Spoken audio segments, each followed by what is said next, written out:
Police, a federal judge ruling that one element of the NYPD's controversial stop and frisk policy is unconstitutional. The Eyewitness News investigators have repeatedly showed how the majority of stop and frisk targets are ethnic minorities. Our investigative reporter Jim Hoffer is here with today's ruling. Jim.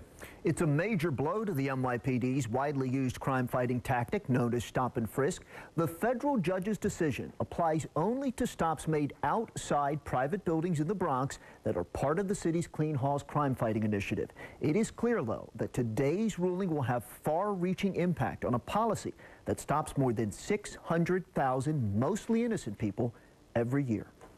It's the latest strongly worded ruling on stop and frisk by Southern District Court Judge Shira Scheindlin.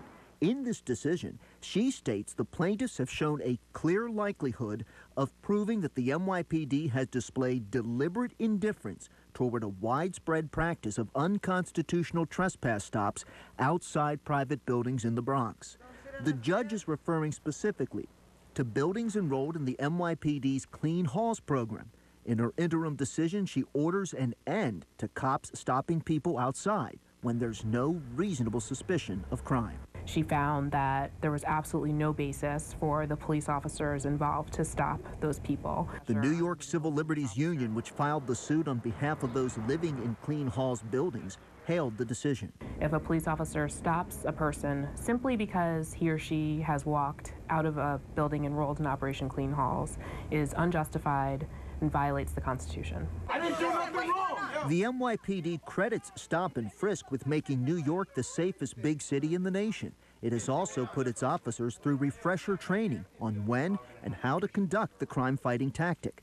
But plaintiffs in the lawsuit who live in Clean Halls buildings say police are treating them like criminals.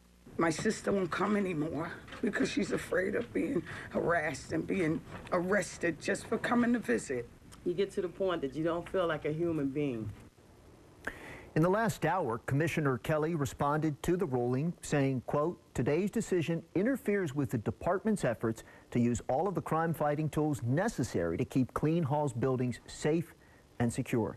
We should note here, too, that this case is one of 3 lawsuits challenging the department's stop and frisk practices. Bill?